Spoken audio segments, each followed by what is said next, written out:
मैं अपनी pencil sharp करके अपनी ड्राइंग नोटबुक के एक नए पन्ने पर उसे टिकाकर बस सोच ही रही थी कि क्या बनाऊं।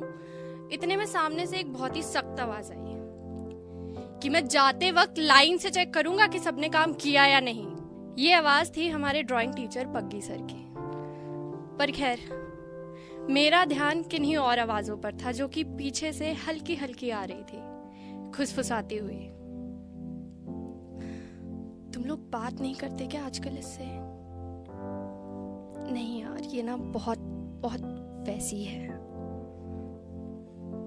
हाँ, मगर पूरी क्लास नोटिस कर रही है। ये आवाज मेरे सो कॉल्ड बेस्ट फ्रेंड्स की थी। इतने में सामने से एक और सख्त आवाज आई कि क्लास साइलेंस। अब पग्गी सर की ये आवाज पूरी क्लास को तो सुनाई दे गई, मगर मेरे अंदर कुछ जज्बात बहुत जोर से बातें कर रहे थे। ना तो पग्गी सर को उनकी आवाज आई और ना ही उन जज्बातों को पग्गी सर की आवाज सुनाई दी। तो वो तो चुप हुए नहीं। अंदर मानो सवालों का लगातार एक भवंडर सा उठ रहा था कि मैं ही क्यों? आखिर मेरी गलती क्या थी? मैंने तो यार मजाक करा था कि मैं जाकर कंप्लेन कर दूंगी, मगर उन लोगों ने जो मेरी शर्ट के पीछे किक मी लिखा उसका क्या? मुझे भी तो बुरा लगा, मुझे भी बुरा लगता है।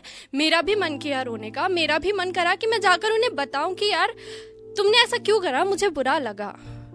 मगर मैं तो फिर भी अपना मजाक बनवाकर खुश थी। मगर उन लोग को शायद ये बात कुछ ज्यादा पसंद नहीं आई। मेरे बेस्ट फ्रेंड्स, उन लोगों ने मुझसे बात करनी बंद कर दी। इतने में घंटी बजी और सब उठकर बाहर जाने लगे।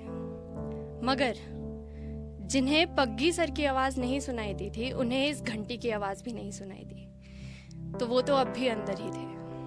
मुझे पता ही नहीं लगा कि कब मेरे अंदर का ये शोर मेरी ड्राइंग नोटबुक के उस पन्ने पर एक क्रश करी हुई पेंसिल की नोक का निशान बन चुका था, बहुत भद्दा, बिल्कुल उस भवंडर की तरह। सब उठकर बाहर जाने लगे और लकीली उस दिन पग्गी सर ने काम चेक नहीं करा। सब बाहर लाइन से अपने जूते पहनने में लगे हुए थे और मैं लगातार इसी कोशिश में लगी हुई थी कि मेरे अंदर का जो ये शोर है इसे बस कैसे ना कैसे करके चुप कराऊं। मगर मेरी हर कोशिश नाकाम थी। उस दिन मुझे पहली बार ये पता लगा कि चुप्पी की चीख की आवाज कितनी ज्यादा ऊंची होती है, मगर फिर भी कोई उसे सुन नहीं पाता।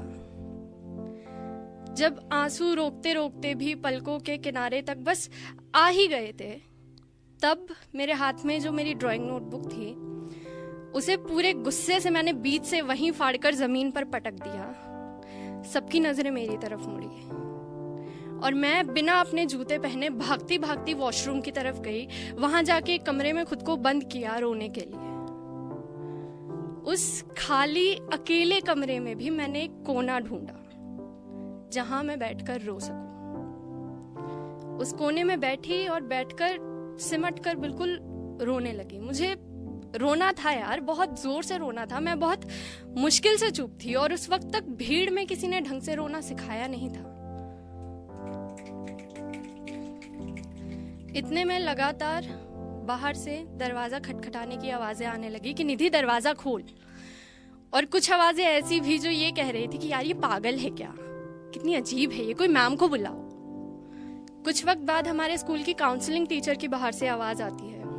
वो भी मुझे लगातार दरवाजा खोलने के लिए कह रही थी, मगर मैंने दरवाजा नहीं खोला क्योंकि मुझे ये पता था कि बाहर उन बच्चों की भीड़ है जिन्हें ये पता है कि मैं अंदर रो रही हूँ। और शायद मैं सच में अजीब हूँ क्योंकि मैं ये जानती हूँ कि वो ये जानते हैं मैं रो रही हूँ, मगर फिर भी मैं उन्हें अपने आंसू नहीं दिखाना चाहती। कुछ वक्त बाद जब मुझे ये एहसास हुआ कि उन बच्चों को वापस अपनी अपनी क्लासेस में भेज दिया गया है, मैंने तब वो दरवाजा खोला और बाहर बस वो मैम खड़ी थी। अब मुझे नहीं पता कि जब मैं वो दरवाजा खोलकर बाहर आई तो मेरी हालत दिखने में कैसी लग रही थी, मगर मेरे अंदर का काफी कुछ आंसुओं के जरिए उस वक्त बह चुका था। वो मैम मुझे काउंसलिंग रूम में लेकर गई, जहां जाकर मैंने देखा कि वहां मेरी क्लास टीचर भी बैठी हुई थी। उन दोनों ने मुझे उधर बैठाया, पानी पिलाया और मुझसे बहुत प्यार से एक सवाल पूछा कि क्या हुआ। पहली बात तो मुझे मेरी ज़िंदगी में बहुत गिनती के ऐसे लोग मिले हैं जो मुझसे ये सवाल पूछते हैं कि क्या हुआ। और दूसरी बात, इन गिनती के लोगों में से भी बहुत गिनती के लोग ऐसे हैं जो मुझसे ये सवाल पूछते हैं मेरा जवाब सुनने के लिए। तो मैंने जैसे तैसे लफ्ज जोड़कर लड़खड़ाती हुई आवाज में मैम को बताया कि उस वक्त मेरे बस 3 दोस्त थे, या ये कहूं कि उस वक्त ऐसे बस 3 लोग थे जिन्हें मैं अपना दोस्त मानती थी। वो मेरे बेस्ट फ्रेंड्स थे यार, और वो मुझसे बात नहीं कर रहे थे क्योंकि कुछ रोज पहले उन्होंने मेरे साथ एक मजाक करा जिसमें उन लोगों ने मेरी स्कूल की वाइट शर्ट पर, जो कि मैंने पहनी हुई थी, उस पर पीछे बड़ा बड़ा पेन से किक मी लिख दिया। तो बदले में मैंने भी उनके साथ एक मजाक करा। मैंने उन्हें बोला कि मैं तुम्हारी शिकायत लगाने जा रही हूँ, पर मैं गई नहीं थी, मुझे पता है। पर उन्हें शायद मेरा मजाक कुछ खास पसंद नहीं आया, तो उन लोगों ने बातचीत बंद कर दी। पर मेरा बहुत मन करता था यार उनसे बात करने का, मुझे बहुत याद आती थी उनकी। मैंने तो इनफैक्ट टिफिन भी ले जाना बंद कर दिया था क्योंकि वो लोग मेरे साथ बैठकर खाना नहीं खाते थे। मैम ने ये सब सुनकर उन 3 में से एक को उस वक्त उधर काउंसलिंग रूम में बुलाया और उसे समझाते हुए बहुत प्यार से ये बोला कि बच्चे ऐसे नहीं करते, वो आपकी दोस्त है, उससे बात करो। मगर मेरी दोस्त ने बहुत डटकर ये जवाब दिया कि नहीं, ये बहुत सेल्फिश है। मुझे बहुत बुरा लगा सुनकर, क्योंकि मुझे मालूम था कि मैं नहीं हूं, पर काश मैंने भी सीखा होता अपने लिए डटकर बोलना। मुझे तो आज भी नहीं आता। पर खैर, उस दोस्त को तो फिर मैम ने वापस भेज दिया और कुछ ही मिनटों में हमारी क्लास टीचर भी वहां से चली गई। अब उस काउंसलिंग रूम में बस मैं और वो काउंसलिंग वाली टीचर बची हुई थी। अब उनके जाने के बाद उस रूम में मेरे और उस मैम के बीच में क्या बातें हुई ये तो मैं नहीं बताऊंगी, मगर हाँ, उस बात के बाद मैंने एक बात सीखी, दोस्त बनाना।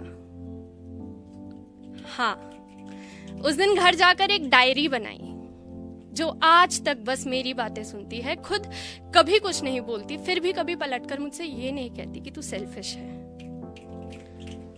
जिंदगी में दोस्तों का होना बहुत जरूरी है, बहुत। दोस्तों के बिना जिंदगी कुछ भी नहीं है। मगर ये किसने कह दिया कि वो दोस्त बस इंसान के रूप में ही हो सकते हैं।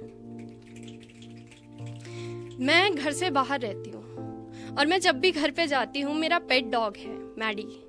वो मुझे देखकर इतना एक्साइटेड होकर यहाँ वहाँ भागने लगता है, भौंकने लगता है। मैं जहाँ जाकर बैठती हूँ मेरे पैर के पास आकर वहीं बैठ जाता है। तो ऐसा लगता है कि यार शायद किसी दोस्त को काफी दिनों से मेरा इंतजार था। जब भी मैं कोई अच्छी सी ड्रेस पहनकर शीशे में खुद को देखती हूँ और ऐसा फील होता है कि हाँ शायद मैं अच्छी लग रही हूँ, तो ऐसा लगता है कि शीशे में शायद एक दोस्त खड़ा है जो कि बहुत दिल से मेरी तारीफ कर रहा है। या जब भी मैं रोकर शीशे के सामने खड़े होकर अपनी हारी हुई सी शक्ल देखती हूँ, तो ऐसा लगता है कि शायद किसी दोस्त को मेरी बहुत ज्यादा जरूरत है। उस दिन जब मैं काउंसलिंग रूम से वापस ड्राइंग रूम की तरफ जाने लगी, अपने जूते वापस लेने, जो कि मैं बिना पहने ही वॉशरूम भाग गई थी, तो वहां मेरी नजर पड़ी उस ड्राइंग नोटबुक पर जो कि मैंने फाड़कर वहीं फेंक दी थी। जैसे तैसे जितना हो सका उसे हाथ से उस पर से रेत साफ करा और उस वक्त वहां खड़े होके कुछ सेकंड सोचा और उस ड्राइंग नोटबुक से और खुद से मन ही मन बस एक ही बात बोली कि सॉरी दोस्त, थैंक यू।